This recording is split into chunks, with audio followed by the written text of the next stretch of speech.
Hi everyone, thanks for being here. Whoops.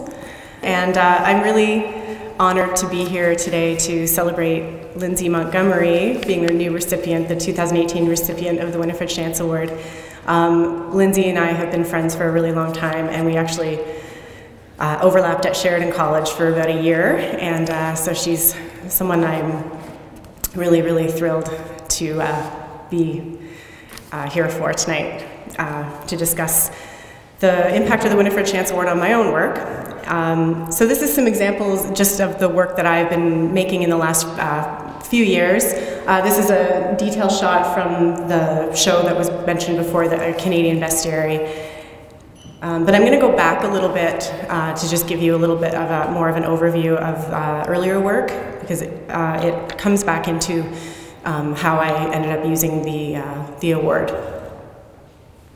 So these are some older pieces that I created sort of after attending Sheridan College. I was really interested, and I still am interested in using Christian iconography, images of saints and martyrs, and as well as images from my own childhood to make these narrative vases and pots.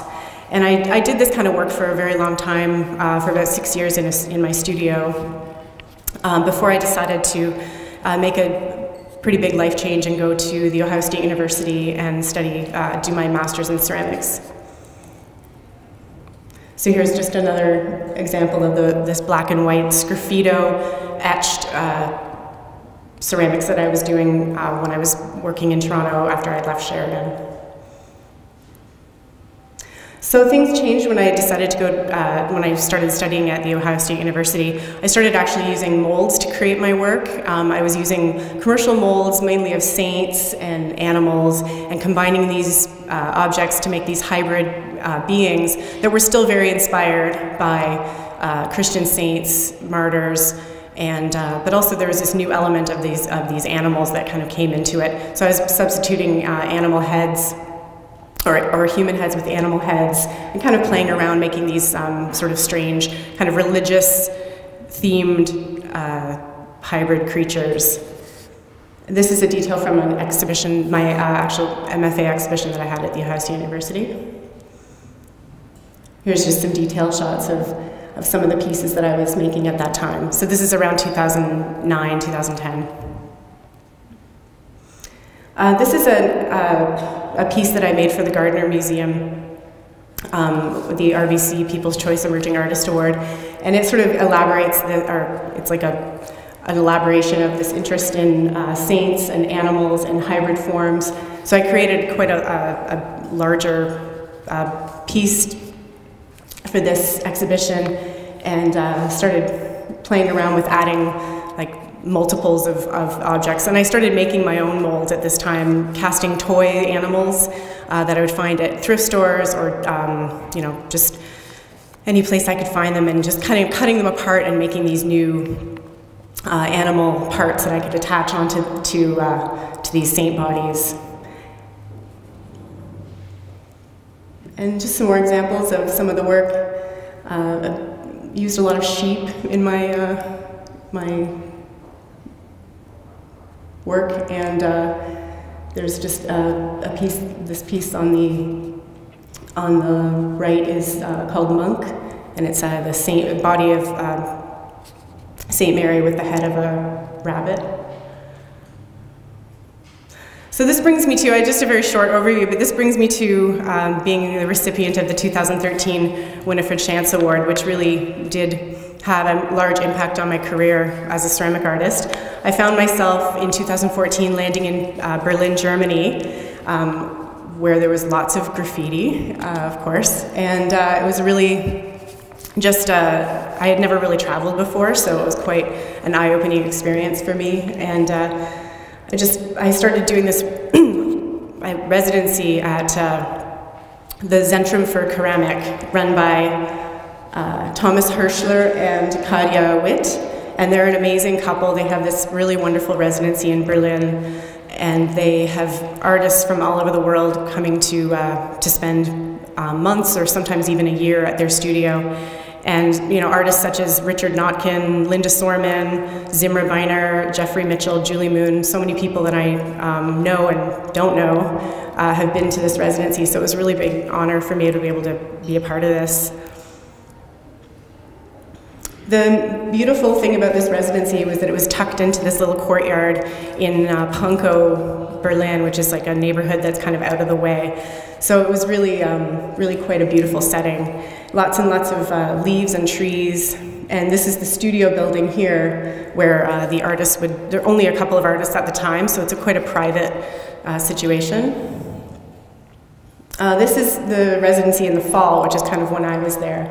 And this was a little gathering that the resident directors had when we were, when I was finished my residency, and I got a chance to give a talk there. And so this is the residency in the fall, which ends up having like a major influence on the work that I made there. So I decided not to bring any molds with me, which was a huge departure because I was becoming very reliant on my plaster molds and my animal heads and my animal bodies. And so it was something that was very scary for me, which change is really sometimes hard when you're used to working a certain way. So that's why I think this residency was so great for me. This is me working in the studio, which is a really beautiful setting. So I started to hand build with the clay that I just ordered from the residency, and I hadn't hand built probably since my second year at Sheridan College, so it was had been quite a while, and I was a bit rusty. But it was really an amazing experience to work in this different way and go back to working with, like, wet mass of clay, like something that when I first learned how to make ceramics, that's what I was doing. So it was kind of an interesting experience. I also started doing a lot of drawings, and this was something that I did. I would wake up in the morning at this beautiful residency, go over to the studio building, and just start drawing first thing. And the one thing that I really enjoyed doing was drawing on paper plates that I would initially bought at the Kaufland down the street from the studio.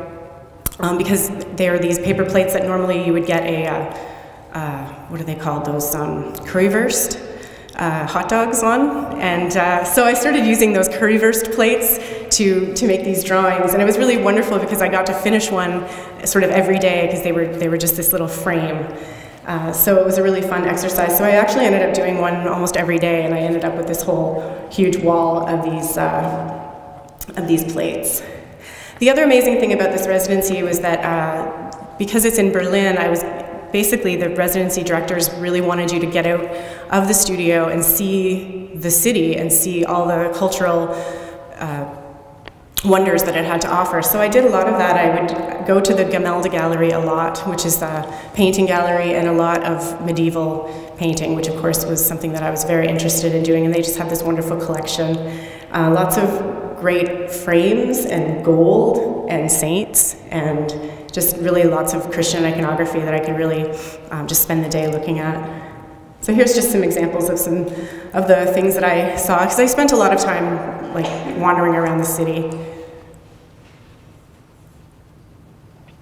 So I just wanted to show you a little bit of the sculptural work that I made while I was at the residency, which was a huge departure. So the leaf motif that I was kind of immersed in this studio setting was really a jumping off point for these kind of like leaf head, leaf man sculptures. And I've sort of always had this like idea of this like nightmare man who's, kind of haunts dreams. And he kind of manifested while I was at this residency, spending a lot of nights alone in this building. So I started creating this kind of like leaf man. Again, it was using raw porcelain in a way that I hadn't worked in a long time, and it was really challenging. The clay was quite short, and it didn't really work all the time, but I ended up being able to kind of increase the scale that I was working on a little bit too. This is an image of Museum Island, which was a tram ride away where I was staying in Berlin. And this was really an amazing resource. So basically I could just get on the tram from Pankow. It would take about half an hour, and then I'd be at this beautiful, beautiful setting where there were 6 state museums full of wonderful, wonderful objects. My favorite of which was the Boda Museum, which had all kinds of strange and wonderful sculptural objects from ancient and medieval times. I spent a lot of time looking at the medieval sculpture. I think that's sort of where my interests lie because of the Christian martyrs and Christian iconography. So I just really love this like mechanical arm on this sculpture of Jesus. And then just sort of back and forth, continuing between going to museums, going and seeing the city, and working on my own work in the studio. And so the reason I showed you those black and white images at the beginning, even though they're from a long time ago, is that I really started to incorporate drawing back into my practice, partly the drawing on the paper plates, and then partly drawing on these panels of clay that they were making in the studio that they would let me use to just play around with. So that was really, it was like my first love in clay began when I started drawing on the surfaces of clay with tools and going through the black slip, and it sort of is what sustained my practice for so many years. And then I had to sort of abandon it for a long time, and then I was bringing it back into my practice again, which was really an amazing thing to have happen. So here's just another few pieces that I was making, again with a sort of leaf man motif coming back. And then just some more objects from the Boda Museum, because I just loved being there so much. So I think Lindsay and I share a love of the Harry, Mary, Magdalene. We did a collaboration many years ago, and I think that was one of the images that we both decided that we were going to use. So wanted to include that for you. Here's another sculpture that I made while I was at the residency, and this one proved to be a big hit. The residency directors really loved it, so I made them a miniature piece for them to keep at their shop. And so this was, again, like I've had this image of this vegetable lamb that's part of this mythology of ancient and medieval texts. And I've always wanted to kind of recreate this piece, so I kind of finally got a chance to do it. One of the things about doing this residency was that I just had a lot of time to explore things that I wouldn't normally explore when I was working in my studio at home in Toronto. And then the other exciting thing was that my husband Ryan joined me, and we got to be there during Berlin's, the 25th anniversary of the fall of the Berlin Wall. So that was quite an exciting time to be there. And so this is all the lights. They actually let all these lights up into the air at a certain point and there were, the whole city was just crazy. It was a flurry of activity. There were so many people out. This was kind of near Checkpoint Charlie. And then another kind of seminal moment in Berlin was an exhibition that I happened to see at the Neues National Gallery that is, I think, maybe just reopened after about 3 or 4 years of being renovated. And this was an installation. So the building was is built by Mies van der Rohe, which was also an amazing, incredible space to be in. But then also this installation by David Chipperfield Architects was there when I was there, and there was just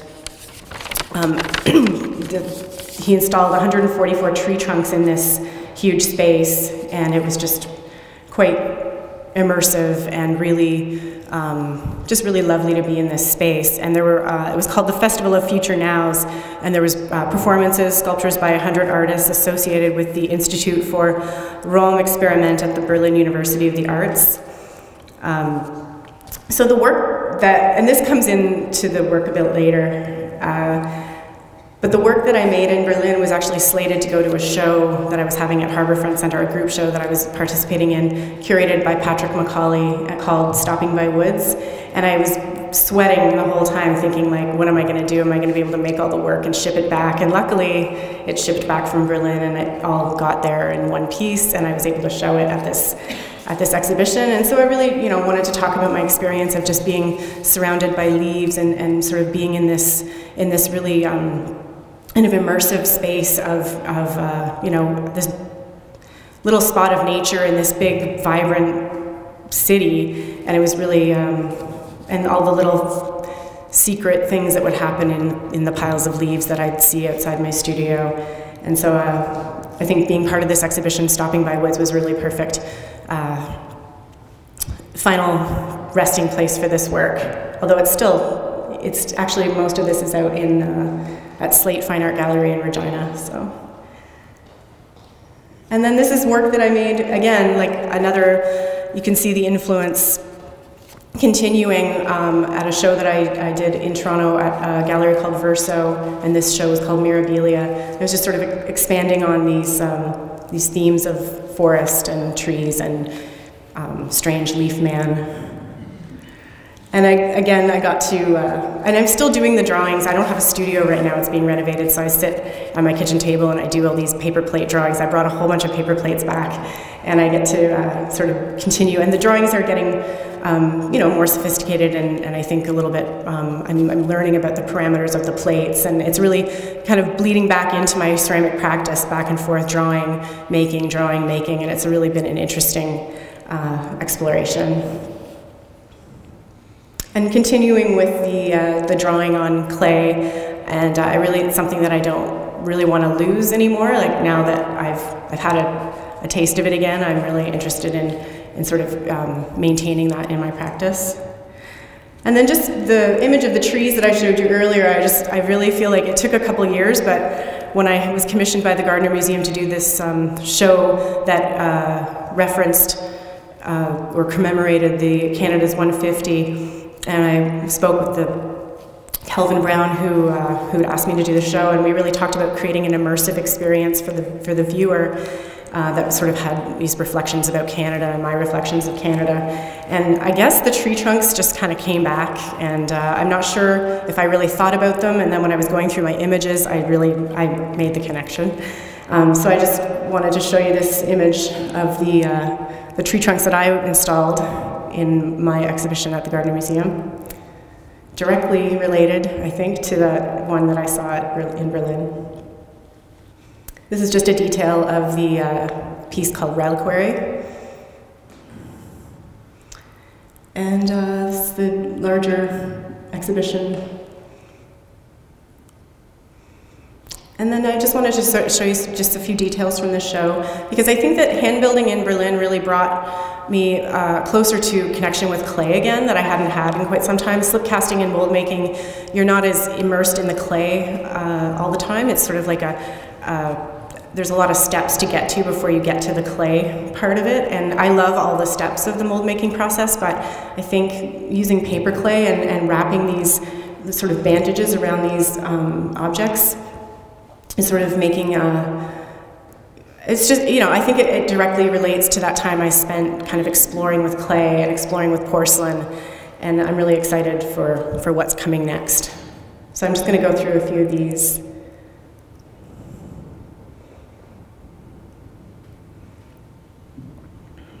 So I'm using the clay to actually attach these animals together, sort of using it as more of a sculptural tool.